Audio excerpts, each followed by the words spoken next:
Tweedledee and Tweedledum have a plan today. Here's what you can look forward to on today's Nice Guys on Business. As a customer, I'm going to keep asking and keep asking and keep asking until you tell me no, because I want the most value for my money, right? I mean, that's what a good customer does. A good customer is going to say, gimme, gimme, gimme, gimme, until the person that's selling says, look, that's it. Okay, good. Well, I've got the most value for my money. You know what? This sounds like a lot of business advice going on here. I'm a little uncomfortable with this, Strickland. You know, Funkin' fans, you've got to listen 35 minutes into the Thursday episode to actually get some good actionable business advice. But if you have stuck around this long, fucking thank you. Here you go. Here's some real good actionable business advice from the real world. Put that coffee down. Coffee's for closers only. And the Nice Guys on Business. Fuck you. That's my name. You know why, mister? Because you drove a Hyundai to get here tonight. I drove an $80,000 BMW. The Nice Guys on Business. That's my name. Need an education on how to grow your business? The Nice Guys are here to help. Learn about great customer service, networking, and how just being nice can help you prosper.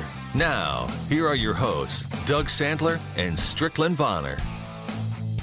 Oh, we haven't even hit record yet, and we've already got one rim shot. So welcome back, Funkin' fans. It is Thursday. It is me, Strickland. I am in Austin. It is Doug. He is in San Diego. God damn, we are both a long, long way from home. That's a Foreigner song. It's a really good song, too.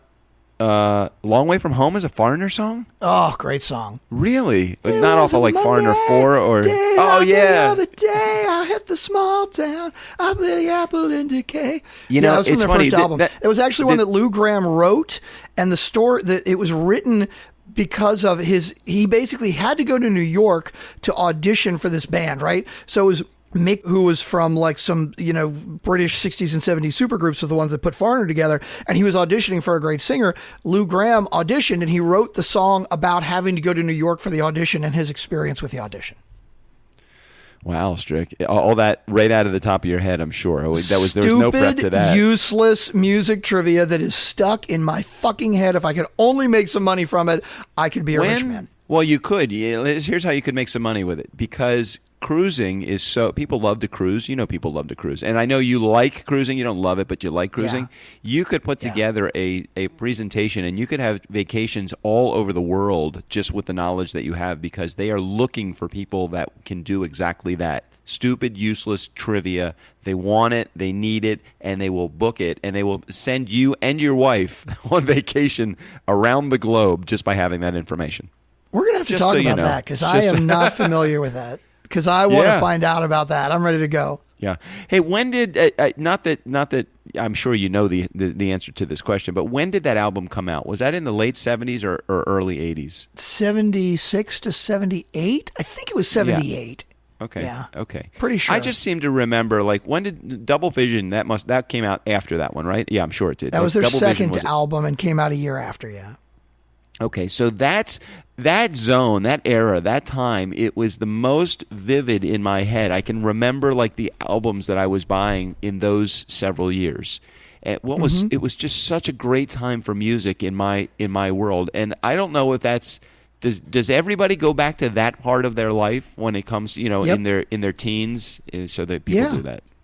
It's really interesting. They do. I'm not sure what I'm going to beep out to have people not be able to figure out how old you are by figuring what that is and how old you were when those came out. But yes, they've done studies about that, and they say that the music that you listen to, whatever genre it may have been, right? It's not like, hey, whatever was top 40 at the time that you were between like 13 and 15 or 13 and 16 is the stuff that you treasure the most. It's whatever you listened to and you liked at that time is what you really go back to and love and think about all the time. And it's very true. I agree. Like, I think about like the mid-70s stuff, like Styx in Boston and Foreigner and early Springsteen and stuff like that. Fleetwood Mac Rumors is an amazing album. Pink Floyd, that kind of stuff. I love all that stuff and go back to all that all the time. Little Feat, but that's the era that's the stuff that came out when I was in that age group. Yeah. And what's really great about it is it wasn't just the hits from those albums that I liked. I liked the entire album. Like I can play through in my head, and I can't give you the order right now. And I don't, if I heard the songs, I would know what came after it, I guess. like Steely Dan Asia. I mean, I hear the entire album in my head from one track to the other, and it was great. And just the whole experience of opening up the album, taking the album out, putting it on my Technics turntable, and hitting play. It just I don't remember just consciously sitting down and listening to music other than I always had music on in my room. You know, there's a local band called Technicolor Motorhome, and they are a Steely Dan cover band. That's all they do is Steely Dan. Yeah. And twice they've done shows where they played Asia start to finish, like every song on the album. Oh, that's got to be great. That's got to be great. I would love to hear that. Focus, guys, focus. Oh, sorry. Okay, so when we left you on Tuesday, I guess that's where we should start. When we left you on Tuesday, we did a speed read of the topics, and today we're going to pull up those topics, including the Strick. I don't know if you added it to the wheel, and I don't know if it's too late, but did you add the mind reading solution to the trick? Oh, you know what? You mentioned it, and I totally forgot to add it, but we do need to get to that one. Do you want to pull that as your wild card topic, and we can talk about it first? Please. Okay, go ahead. We will pull that as the wild card topic. You can go ahead and talk about that one right now.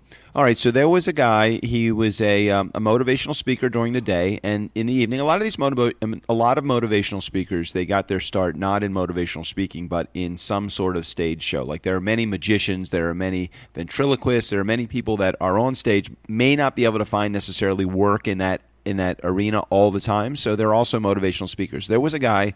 So what you're saying is that they were not good enough to make a living at it, so they became motivational speakers. What does that say about motivational speakers? No. I don't know that that's the reason. If that is the reason, what does that say about motivational speaking? I don't know. I maybe you can make more money as a motivational speaker than you can as a ventriloquist or as a mind reader or as a magician. I have no idea.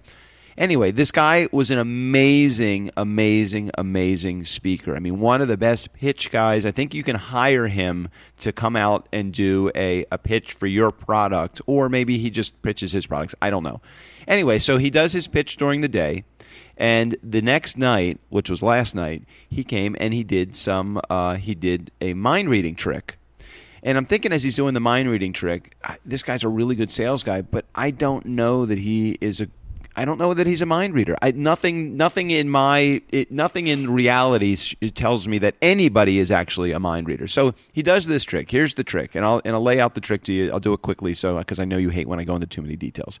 So he's got a dice, and he says, "I'm going to just determine what you take the dice. You pick the side 1 through 6 that you want. You put it on a chair, and you put a cup over the chair. The cup is cardboard, so you can't see under the chair, or you can't see over the over the cup."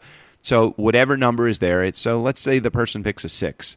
He did that with 4 people, and he got it right every single time. Every single time. Now, to add a little bit of fuel to this trick, he gave the person a solid sterling silver bar that was worth $750, and he said, "If I get this right, you got to give me back the bar. If I get it wrong, you get to keep my silver." And so it adds it adds an element of risk to him. He's so secure and so confident in his ability to do it that he'll do it correctly every time. Every time he got it right. So what would you say? And the person that put it under the cup knows what the number is, right? Correct. They pick. Okay, they don't show anybody. The person that put it under the cup is the same person that picks the number. So I walk up. I didn't do it, but go ahead. Yeah, so the way that I think they do this, okay, and if anybody out there knows better, please tell me, because I'm just postulating here, right? All these mind readers, they use very subtle, like body tics and tells and things like looks on people's faces that, like, when they look at them and they say, "Hey, is your number a 4?" Like, if they're lying, there are things that happen that they are not only unconscious of, but that they can't control, like their people style. I forgot to tell you one thing. 2 of the 4, he had their back to them. Didn't even look at them. Didn't hear them. Didn't anything. They just picked the number. They picked the dice. The die. They put it under the cup, and he did it with his back to them. Never speaking to them after he gave them the original instructions. Okay, so then now I do need a little bit more exposition on this now, right? Okay, so they put the cup under and he turns his back, right? Now, when he turns his back, does he ask them questions before? Nope. So the person takes a die they put it down, and they put the cup on top of it, right? And then he turns his back and just says, it's a 4. Like, he doesn't ask them any questions. He doesn't do anything. He just says it. Okay, the first 2, he looked at them, he examined them, he asked them questions. The third one asked a few less questions and had his back to them. The fourth one didn't even look, didn't ask a question. The person said, now, why would you do that? And so he goes, now, why would you do that? And like, everybody's like, why would you do what? You know, not the person that had the die, that laid the die down, but like, okay, why would you do that? And general consensus was basically what he was saying. Now, why would you use the same number that the 2 people before you used? Right, pick the number. So they picked the same number that the person, thinking that you can't throw me off by picking the same number. That's not fair. And it's not, but why would you? And he turns over the cup, and it's the same number. It's like, okay. So I understand what you're saying, the small little variances. Now, the only thing that I can say is this, and I don't know if this is the reality of it, and I hate to dispel any myths or try to debunk the fact that he is a mind reader. I did not Google this. I'm just thinking. I was watching him the entire time. I think that the die has some little RF device in it, and one thing that remained consistent through this entire process is when he asked when he said, have you put your die in, and the person answered, he put his right hand in his right pocket. I'm thinking there is some electrical signal from that die, RF signal, to something in his pocket that kind of gives him a little buzz. Now, if he put his hand in his pocket every single time, that's totally it. There's got to be something like that. Most card tricks where you can, where they can figure out what card you had, right? Like out of an entire deck, and somehow magically they can tell specifically. Most of those are called forces. In other words, whatever card you pick, even though you think it's a random pick, they do all kinds of things to make you totally, completely believe it's a random pick. It's not really a random pick. They know they're forcing you to pick a specific card because they've already planted it somewhere else. Now, the ones where they do that, where there's like they sign the card, I don't know how the fuck they do that. Funny story, actually. Like when my girls were in elementary school, right? So this was like 7 or 8 years ago, right? There was a magician that came in, and he's doing magic for it's 5th graders or 6th graders, right? And he was obviously like a budget guy, right? He's like in elementary school, and it's like kind of silly tricks, and it's like I'm sure that 5th graders were impressed, but like I knew him all. It wasn't that big a deal, right? And I'm like being polite. So Strickland's in 7th grade. Right, exactly.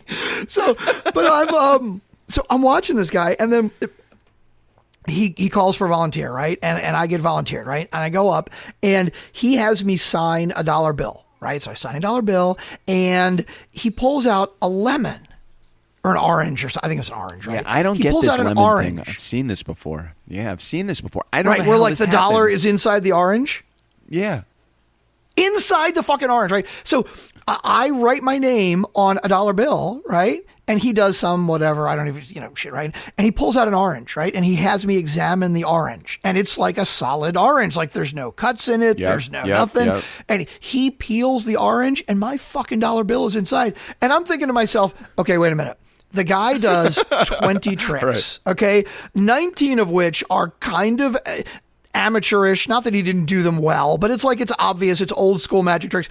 The one fucking trick he does, and I am right there holding onto this orange. I have no fuking idea how he did it. Yeah, I don't know. Oh my God, it was crazy.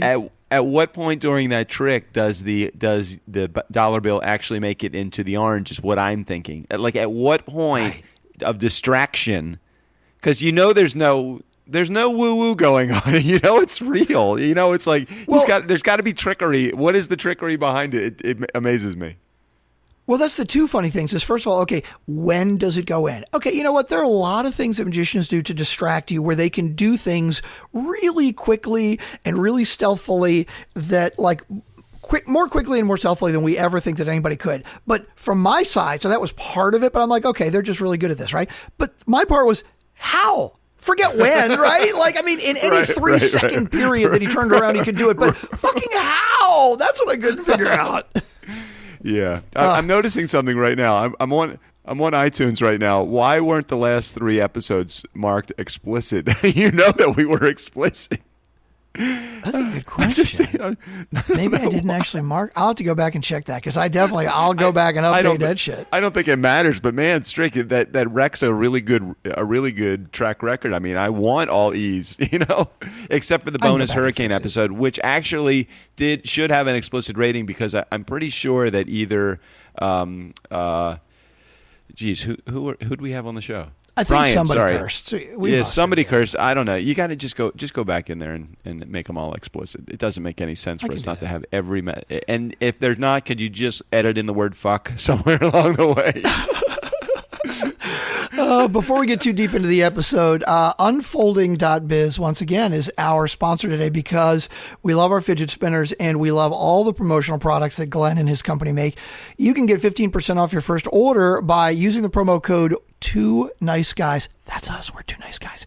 Capital NICE, capital GUYS.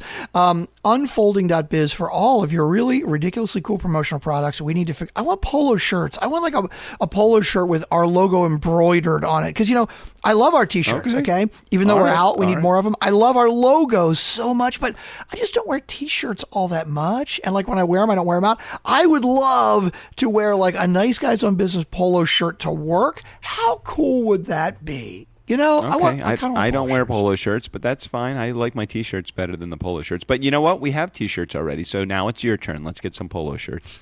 Thanks, Dad. I'm with you. And you wear pajamas. We could get pajamas. Now, they don't have footy pajamas, but they do have onesies. They just don't. And onesies with hoods, but they don't. That'd be really cool. Like if we got a bunch of pajamas and like people were wearing our Nice Guys on Business pajamas, that would be really cool. Well, that would make even the Nice Guys pajama tour even more worthwhile, is that we actually have pajamas that we're giving away. I like this. Or like selling. This. Okay, yeah. wait. We could have it. It's going to be like Doug. We're going to have a new campaign. It's called Be Like Doug. Wear your pajamas all the time.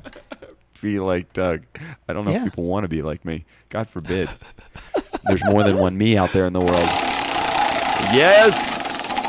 There's the loving, familiar sound of the wheel. Nicely done, Strickland. Nicely done. Oh, okay, I'm ready. And it landed on iTunes reviews. Oh, nice. Yeah, I picked out a handful of reviews, but I thought they were a little bit long, so I think I cut it down to 3.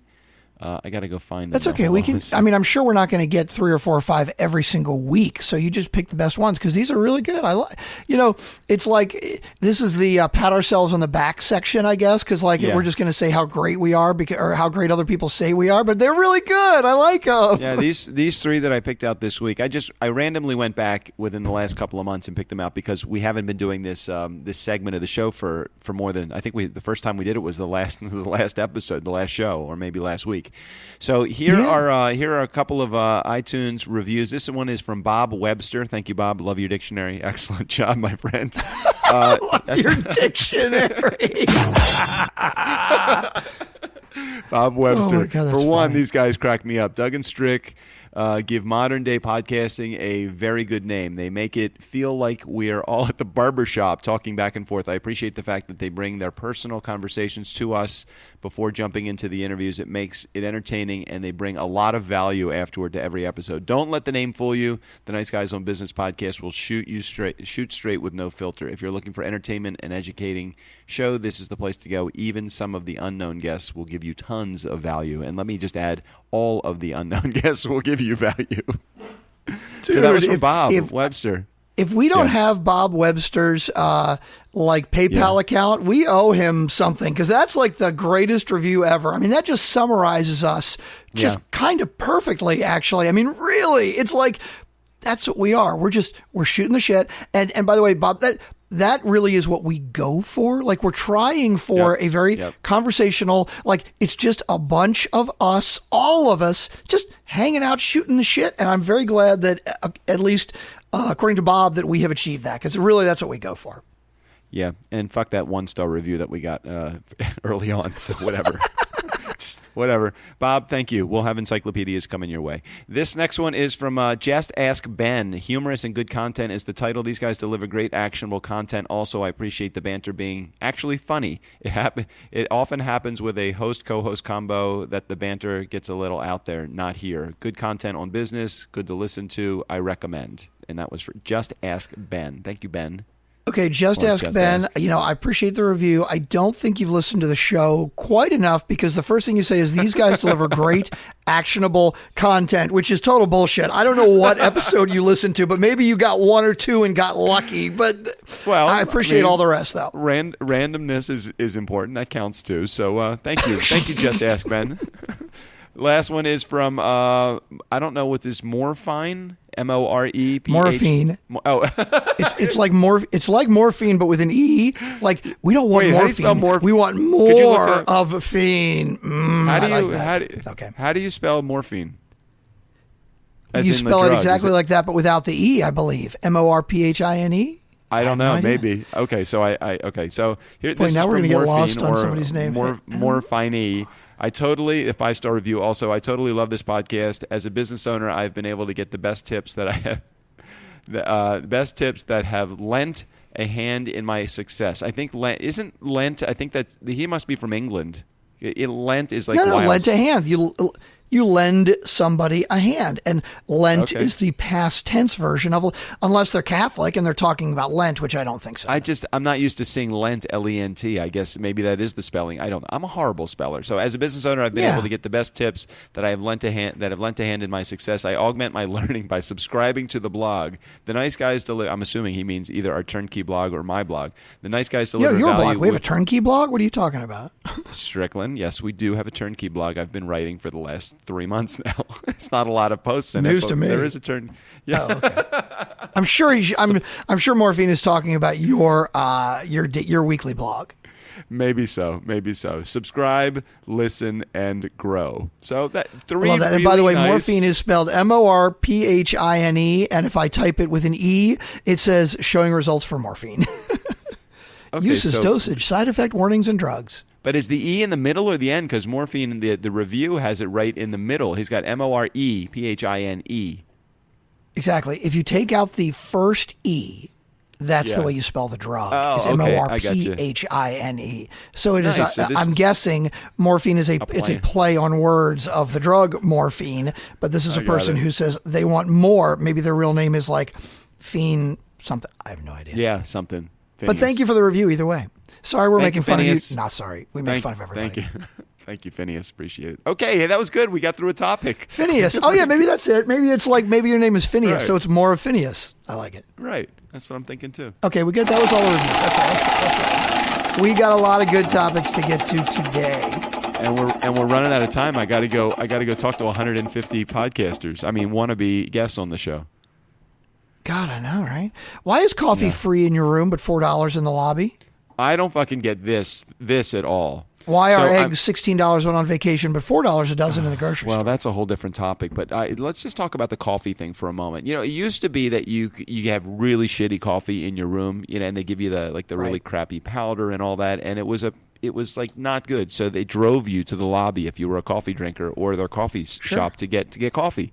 Nowadays, with the advent of the invention of the Keurig, they have Keurig machines in all of these rooms where I'm at, and the coffee it's decent. I mean, it's a good brand coffee that they give. I don't remember the brand, but it tasted good. And I always go to the coffee shop like when I first get to the hotel and just say, hey, can you do me a favor? Can you give me some cream? And then I put it in the refrigerator that's in the room, and I use that for for a day or two or however long I'm at the hotel. So the coffee that I have in the room is actually really good, and it's free. It's included as a part of the room. If I walk over to the lobby and I ask for the same coffee, can you tell the difference between $5 coffee and free coffee? I mean, maybe if it's crappy free coffee, but if it's good free coffee, can you tell the difference between that coffee and a coffee shop like Starbucks? No, I can't, but a lot of hotels, they'll give you the Keurig machine, but sometimes they charge for it. Now, other hotels like this one, obviously, they do include it for free, or sometimes in Vegas, like they've got a resort fee that they charge for every hotel. Hold on, I just pulled my plug out. They charge the resort fee, and they're like, hey, we're going to include this coffee and this bottle of water, which is like not even close to worth it for the $30 resort fee, but whatever. Right. So I think the difference is that, first of all, in the lobby, you're going to have conventioneers who maybe are not staying at the hotel, right? So they don't actually have a room. Second thing is, if you're in the middle of the day and you're going from one conference to another, you're not going to run up to your room and make a cup of the Keurig coffee. And then the third thing is it's convenience. You know, people are lazy. You don't want to go up, or you don't want to like push the button and make your own Keurig. Because with that one, I'm guessing you have to put the water in yourself, right? They don't have an auto water feed. No. Right? Like, God forbid you'd have to fill the cup with water and put it into the Keurig machine. It's so First much fucking world work. problems. I'd rather pay $4 to have a barista write my name wrong on a cup that says Doog, and then Doog. Okay, yeah, right. Or Dough or Dud. Those are the three most common names. Dough. It's not an H. I'm not a frozen fucking pizza, people. Oh gosh. The other thing that really, I think you are a frozen fucking pizza. Maybe. The other thing that really it gets me, because they get me.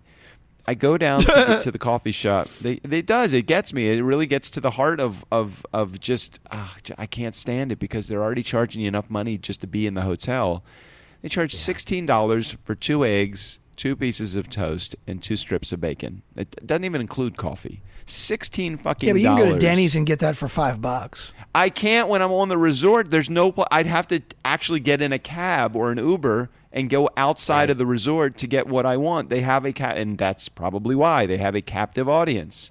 You know, $16 for breakfast, and at least $50 for just. I'm here by myself. I'm not with anybody. $50 just for myself for just like a burger and fries and a beer. I mean, like, fuck. I mean, seriously, the last time we somebody went to is going Disney, to pay, which was probably 4 or 5 years ago. This. Our poor clients. yeah, you're going to fucking pay for it, right? The last time we went to Disney, I just so you know, I have not billed any of this trip to Turnkey. I'm taking the responsibility all on my own. I just, you know, there's only certain things I want to put through Turnkey. I want to get that. I want to get that bank account really high. Dude, I'll make you a deal. I'll make you a deal. Yeah. Keep track of all the receipts, right? If you get us one client from this, which, by the way, I'd be really surprised if we don't get one client from it, then we can have Turnkey pay for it. How's that? Is that a deal? Because if we get the one client, it's going to be paid for anyway. So I don't care. Yeah, I guess that's true. I don't care. Okay. I don't care. You know what? We've grown this business for we've grown like the podcast for so long on our own nickel. It's like, what the fuck? It doesn't even matter anymore. Okay. Well, anyway, sorry. So Disney.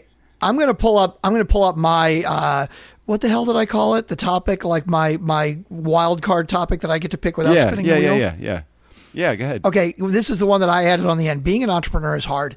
Doug and I, Turnkey podcast yesterday, we had a rough day yesterday. Okay, we really we had a bit of a crisis yesterday, and in all transparency, I really want to get into this because we do have entrepreneurs who are listeners. Obviously, you know, it's funny. Even though we say, "Hey, our listeners are really realtors," right? Obviously, from the iTunes reviews, we have entrepreneurs who are listeners, which is cool. Which I'm really happy about that. So, as most of you probably know who are listeners, and by the way, too optional. Okay, we have to mention that more often.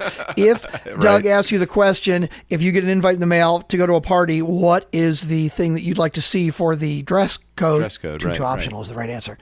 Okay, so being an entrepreneur, I work a day job. Okay, I work a 40-hour weekday job, and I play in a band on the weekends, which is not like a bar band. I do like a wedding band, and so it takes time. We have to get there very early to set up, and like I have to write the schedule, and we're learning new songs all the time. And so, you know, I'm a pretty busy guy. And obviously, we do this podcast 5 fucking days a week. I don't know why we're just insane. Hey, let me interrupt you for a second. You sound a little bit angry. I know. You know, it's funny. I'm like I'm trying to qualify this whole thing. Like Turnkey had a crisis because, I know. So I'm don't have to build it up. Busy, this is every entrepreneur's problem you're about to say, and that's totally cool. It's not just all the other stuff. We all have that other stuff, and I didn't blame you for any of the stuff that you went through. I was like, oh fuck, So anyway, so continue. This is just everyday experiences if you're an entrepreneur. Continue. I know. I just hate sounding like a whiner because I'm not a guy that likes to whine. So I guess I'm trying to make myself feel better by qualifying it, saying I have so much going on and this is why I screwed up. But you know what, Doug, you're right. Like, we screw up, right? So again, I don't want to go into all the specific details, but Turnkey had a bit of a crisis yesterday where we have a brand new client, and it was the first podcast that we were producing for them, and some things got screwed up. And like, there were a handful of small things that I think were on the client, but ultimately they were on us, because the things that were on the client, they were on the client because we didn't ask enough of the right questions, and we didn't dig deep enough, and we didn't give them enough parameters. And I know you can't talk long, Doug, but this gets actually even deeper into giving actual business advice, which could be really good. So again, without going into specifics on this client, there were definitely things that we screwed up from our end, right? There were a couple of things that I just got busy and I didn't do the detail stuff, and you have to do that. When you're running your own business, it's like you got to make the time to do the detail stuff. But also, this is a very particular client. They have a very specific way that they want certain things. And we knew that going in, right? And so they sent us their criteria, right? And their criteria, it was like, okay, well, this is pretty specific. I'm not sure about this. This is what I think they want. I'm not sure about this. This is what I think they want. Well, that's the first thing, is that with, let's say, 9 out of 10 of our clients, they would have been fine with that. We knew going in up front that this was a very, very particular client. And so you have to know the person, the specific customer that you're dealing with, because customers need to be dealt with in different ways. And so when we knew up front that this was a very, very particular customer, I never should have made the decision of on these 3 things. It's like, oh yeah, I think they want that. Oh yeah, I'm pretty sure they want that. Like, knowing that they're particular, I should have gone back to them and said, hey, look, I'm not sure. Please let me clarify exactly what you're looking for here, here, and here. And then the other thing that we screwed up was I got this information to the client. And again, this was the very first podcast, first episode that we published for them. I got them all the information on Monday, and this was for a podcast that was going to be released on Sunday, right? And so again, in my mind, I'm thinking, I know you're very particular, so I'm going to get this to you early in the week, so you'll have plenty of time to look it over and let me know if you have any problems, right? And being particular, I'm assuming makes an ass out of you and me. We don't do that. I'm assuming that they are going to look at it early, right? Well, on Friday, late morning, I get an email from them. Hey, this is wrong, this is wrong, this is wrong, this is wrong. And it's like, on the one hand, I'm thinking to myself, what the fuck? I got this to you on Monday. Why did you wait till Friday? And then I stopped and thought about it. You know what? I got it to them on Monday. I never said to them, can you please look it over and get back to me by Tuesday so we will have an opportunity to make any changes that you need made. Totally on me. I needed to clarify more specifically what I needed from them, knowing that they were a very particular client. Yeah, all of those things are easy to see, after the fact. When you're in the moment, though, I mean, Strick, I was talking to you yesterday. All I wanted to do was just listen, because I just kept hearing, if I even say a word, if I even add a word, I mean, it was just like, go. And then you went on this 5-minute, fuck this, fuck that, fuck this, fuck that. And it was almost like I could tell how angry you were. You just didn't have any place to direct your anger. And I know that you weren't directing it at me. It was just, I felt so horrible, because I'm thinking, what can I do right now other than just listen? And I'm like, nothing. Just listen to him. Just hear what he has to say. I think that I have learned a lot about you over the last couple of years, especially in the last few months since we've really begun hitting home runs with Turnkey. And I think that very similar to how people are in the world, take a moment before you respond and react when you are approached with a situation that seems a little bit dire.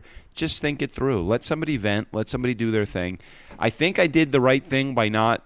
There was no reason for me to. You were already feeling bad about it yourself. Why would I compound it and throw again gasoline onto the fire and make you feel even worse about it? Like, well, why didn't you do this? And why? It's too late for that. We're already in the mix of it. Just listen to the people that are in your lives, partners, influencers, clients, prospective clients. Not everybody has to be a client of yours, but you have got to give everybody an opportunity to share their thoughts and just vent. And I think you did that. And now looking at it today, we can have a rational conversation about it. Yesterday, no fucking way was I ever going to try to have a rational conversation with you about it yesterday. But today, it's a whole different story, if I'm reading it correctly. You totally did the right thing yesterday. I needed to vent. I needed to get it out. And one of the things that you got to think about, and again, it's easier to see in hindsight looking back on it yesterday, right? Like I was pissed. I was just livid, right? And a couple of the things I was livid about, I was blaming on the customer. Now, other things I knew were my own fault, but that was the thing. I was so livid because of the combination. It wasn't like, oh my God, this customer is so fucking wrong and they're such an asshole and it's totally their fault.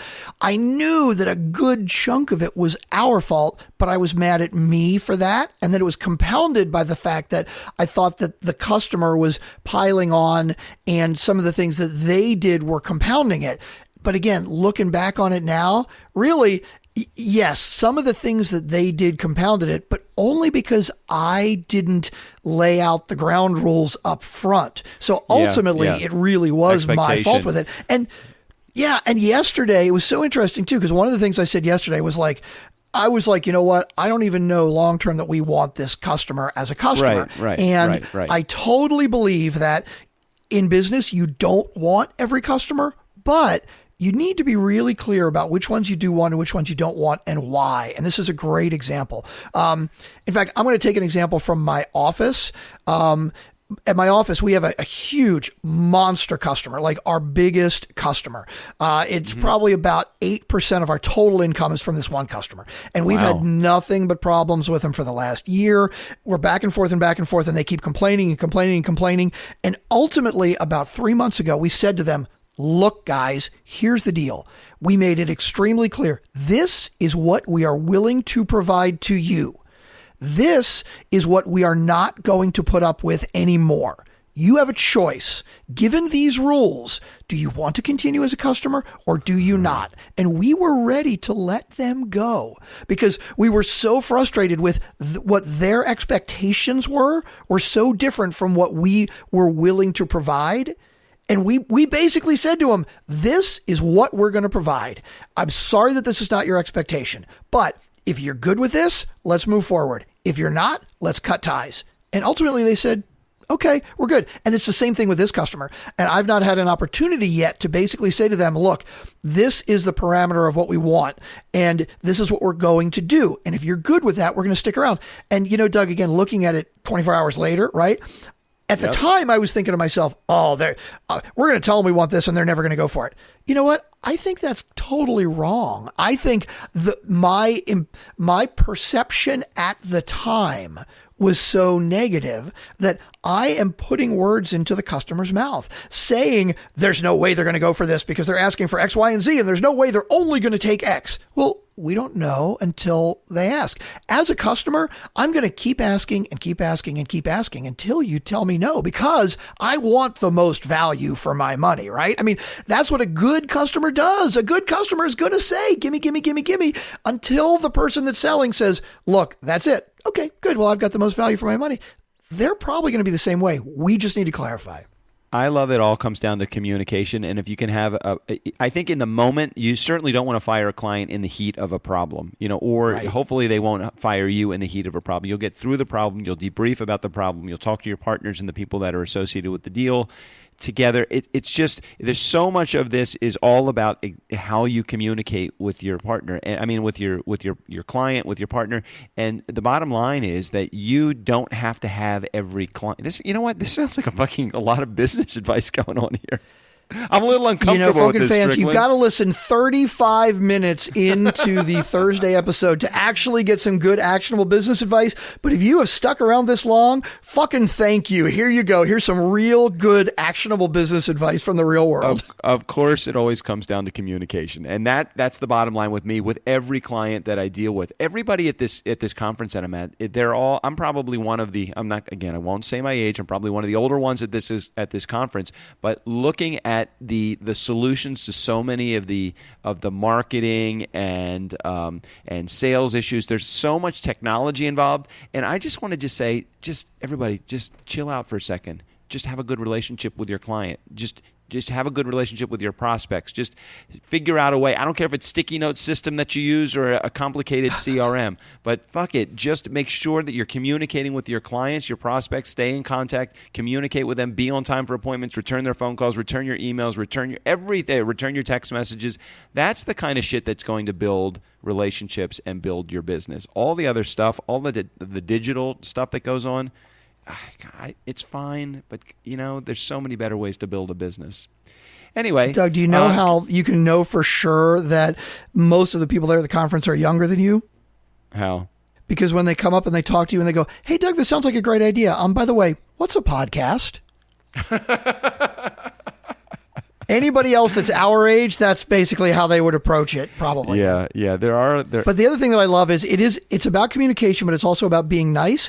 And when you say to a client, "Hey guys, here's the deal. This is what I'm willing to provide, and this I'm not willing to provide," that is not being nice. That is being nice. Because if you say to a client, "Yeah, I could kind of do," and then you don't do it, that's not being nice. All right. Being nice is clearly defining exactly what you are going to provide and what you are expecting from them. So it's not like you're being nasty because you're saying, "I'm not going to do this for you." No, you are just clearly defining exactly what you're going to provide. And when you do that, you can provide a great service at that instead of a half-assed sort of what they think they're going to get, but you don't expect to provide. Yeah, it really does come down to expectations. Perception is everything. That was one of the things I said to you yesterday. Perception is reality. If they think that we're not doing what we're supposed to be doing, we're not fulfilling their expectation, that's because their perception of what we were supposed to do was different than what we provided them.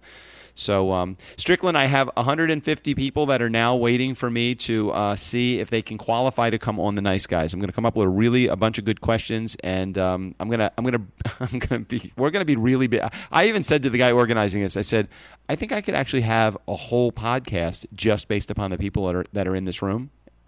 So I'm thinking about, you wouldn't have to edit it, of course. I'm working on different angles to get somebody to do all the back end work and everything. But I'm thinking there's got to be a way that I can get all of these people on the show, because most of them are good. I've met pretty much everybody that's here. They're all good people and they all have good messages. They're just, I can't handle the volume. I couldn't handle 150 guests coming on the show. Well, you're going to record everybody you talk to today, right? Yeah, I am. Yeah. So just run that and we'll figure out a way to make it into an episode or something. We'll figure something out. Oh, hey, that's a good idea. So we could have a multiple shit. That's a really good idea. Yeah. You were on the Nice Guys. Entrepreneurs want to hear what other entrepreneurs are talking about, what they're worried about, what they're interested in.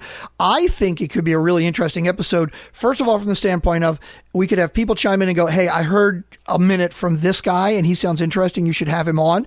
But even outside of that, I've got a feeling that every one of these people condensed into 2 minutes, they're going to have interesting information that could speak to somebody. And for somebody that doesn't, well, you just wait another minute and you're going to get somebody else who does have something interesting to say. Well, it's very true. So if I actually just give them the quote, fill in the blank, sometimes you just got to say blank. I think that has a lot to say about I got to get that music, right, that match game music. Yeah. Let me go do my thing with the conference attendees here. You have any final words before we head out of here? Yeah, I do. One thing that you don't want to do before you go in there. Because I got high.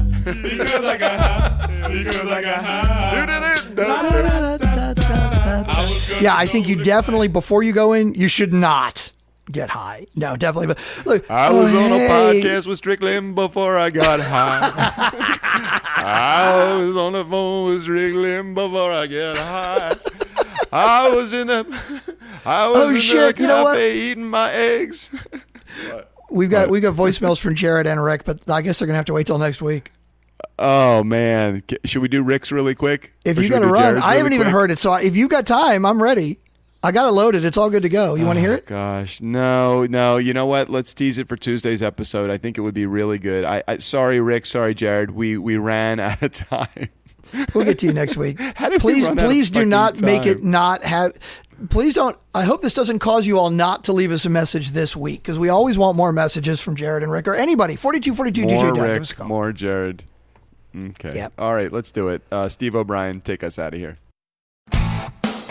For the Nice Guys on Business, and in accordance with my court-mandated community service, I'm Steve O'Brien. Only 27 more voiceovers to go, and then maybe they'll let me leave the state. And take this ankle bracelet off.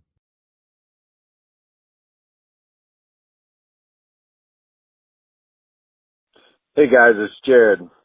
Doug, why the hell do I need to leave a shorter message? I mean, Rick gave you a short message and you made Strick replay it 15 times. So, a little confused there. Anyways, oh, yeah, by the way, it is sarcasm. I'm with you, Strickland. See you guys. Keep it up.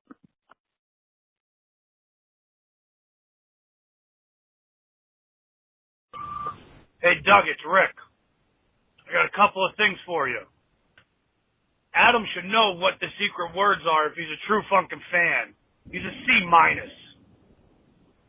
Second, that guy Tim sounds pretty cool. I want to hang out with him. Last, you're asking a funkin' fan to do exposition? Really? What do they make of this? A pterodactyl. A brooch.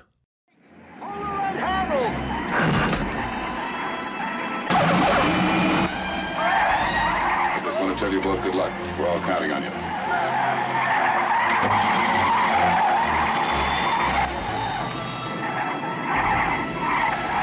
Flight 209 now arriving Gate 8. Gate 9. Gate 10. Push a button!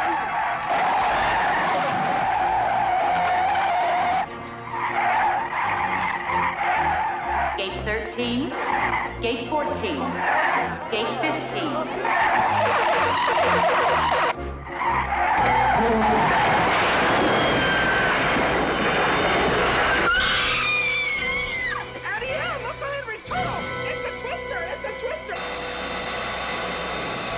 Gate 23, 24, 25.